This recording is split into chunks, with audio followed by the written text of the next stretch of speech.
Saya telah memimpin rapat terbatas secara virtual tentang Undang-Undang Cipta Kerja bersama jajaran pemerintah dan para gubernur. Yang sudah dibahas lama di DPR itu semua sudah didengar, semua fraksi ikut bicara. Kemudian pemerintah sudah berbicara dengan semua serikat buruh berkali-kali di kantor ini. Yang sekarang ramai karena banyak hoax. Misalnya di undang-undang ini tidak ada pesangon bagi orang yang PHK. Itu tidak benar. Saya melihat adanya unjuk rasa penolakan Undang-Undang Cipta Kerja yang pada dasarnya dilatar belakangi oleh disinformasi mengenai substansi dari undang-undang ini dan hoax di media sosial.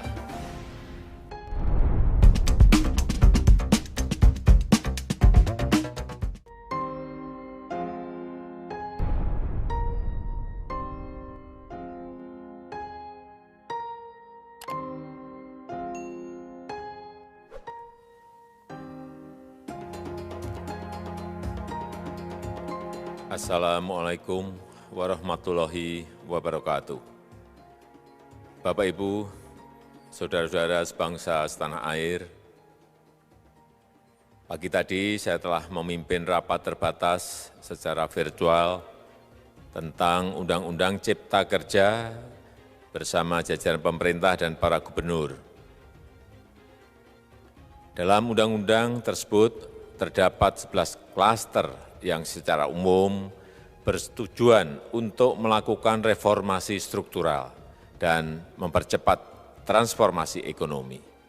Adapun klaster tersebut adalah urusan penyederhanaan perizinan, urusan persyaratan investasi, urusan ketenagakerjaan, urusan pengadaan lahan, urusan kemudahan berusaha, urusan dukungan riset dan inovasi, urusan administrasi pemerintahan, urusan pengenaan sanksi, urusan kemudahan pemberdayaan dan perlindungan UMKM, urusan investasi dan proyek pemerintah, serta urusan kawasan ekonomi.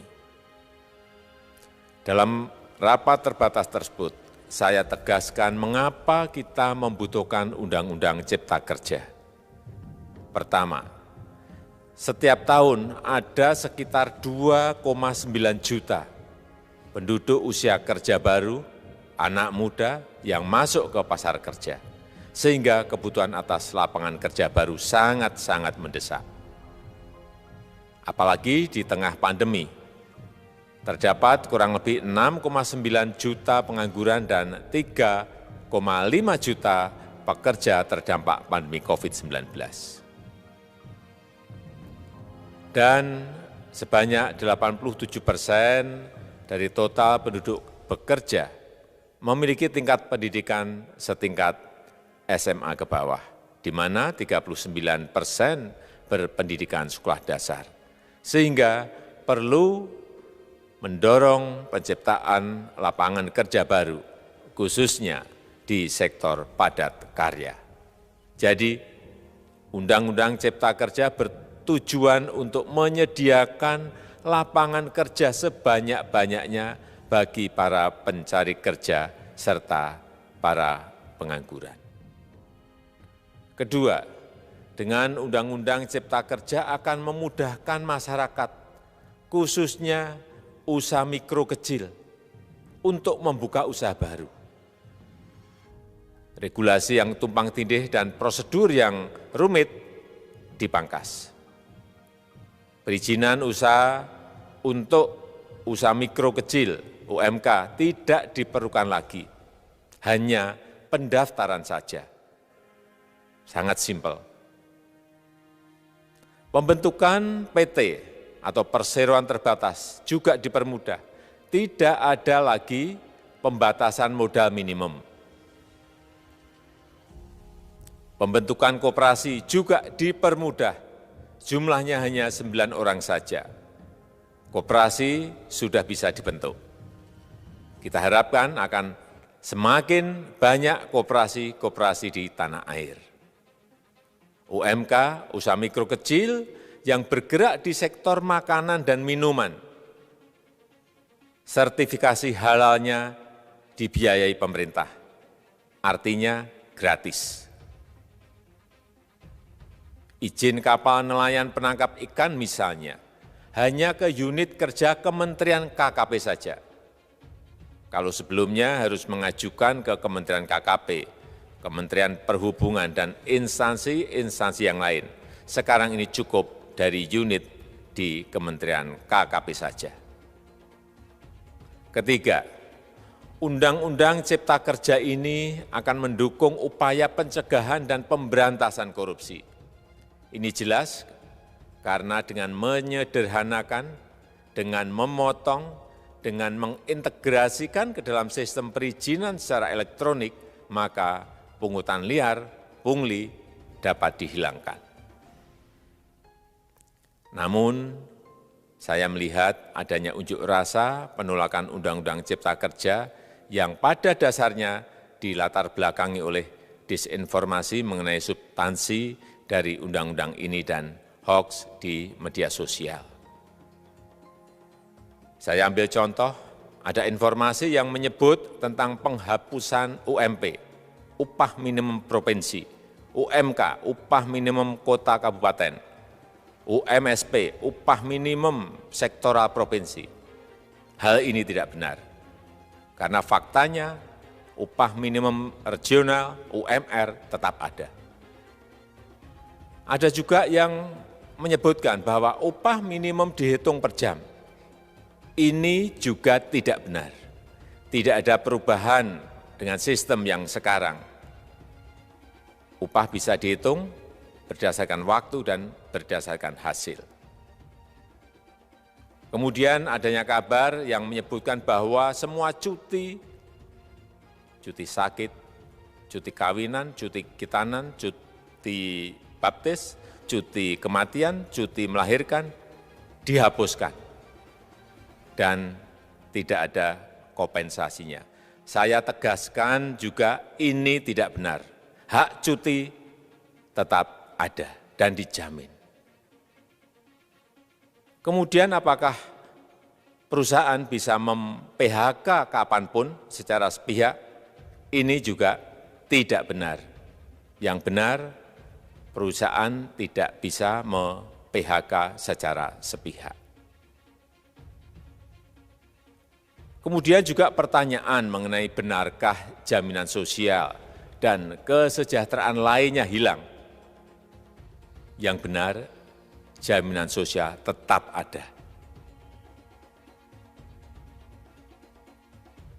Yang juga sering diberitakan tidak benar adalah mengenai dihapusnya AMDAL, analisis mengenai dampak lingkungan.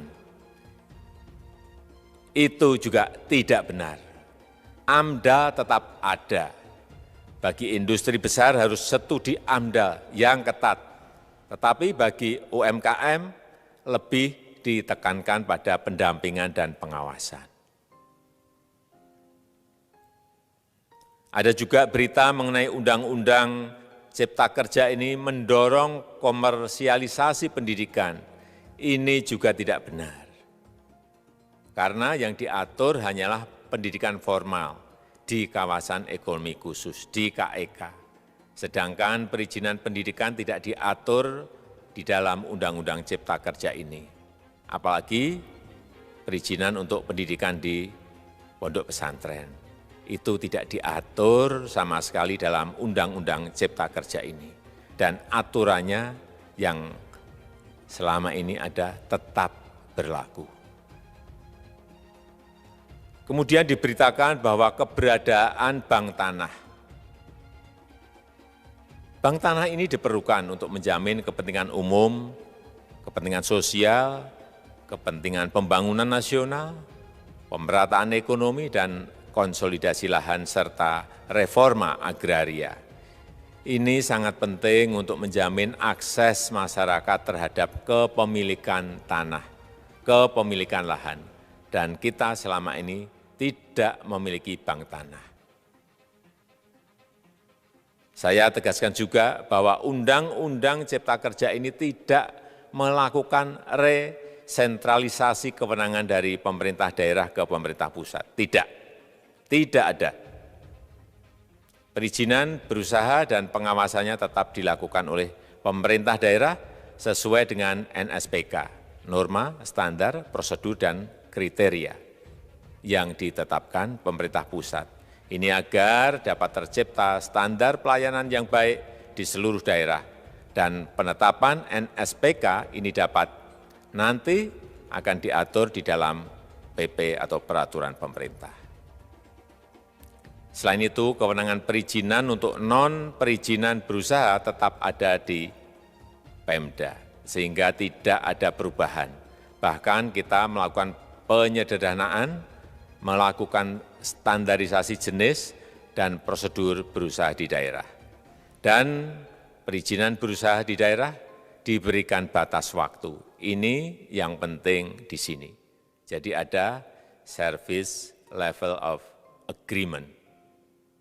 Permohonan perizinan dianggap disetujui bila batas waktu telah terlewati. Saya perlu tegaskan pula bahwa Undang-Undang Cipta Kerja ini memerlukan banyak sekali peraturan pemerintah atau PP dan peraturan presiden atau Perpres. Jadi setelah ini akan muncul PP dan Perpres yang akan kita selesaikan paling lambat 3 bulan setelah diundangkan. Kita pemerintah membuka dan mengundang masukan-masukan dari masyarakat, dan masih terbuka usulan-usulan dan masukan dari daerah-daerah. Pemerintah berkeyakinan melalui Undang-Undang Cipta Kerja ini jutaan pekerja dapat memperbaiki kehidupannya dan juga penghidupan bagi keluarga mereka. Dan kalau masih ada, jika masih ada ketidakpuasan terhadap Undang-Undang Cipta Kerja ini, silahkan mengajukan uji materi atau judicial review melalui MK, Mahkamah Konstitusi. Sistem ketatanegaraan kita memang mengatakan seperti itu. Jadi, kalau masih ada yang tidak puas dan menolak, silahkan diajukan uji materi ke MK. Saya rasa itu yang bisa saya sampaikan pada kesempatan yang baik ini. Terima kasih. Wassalamualaikum warahmatullahi wabarakatuh.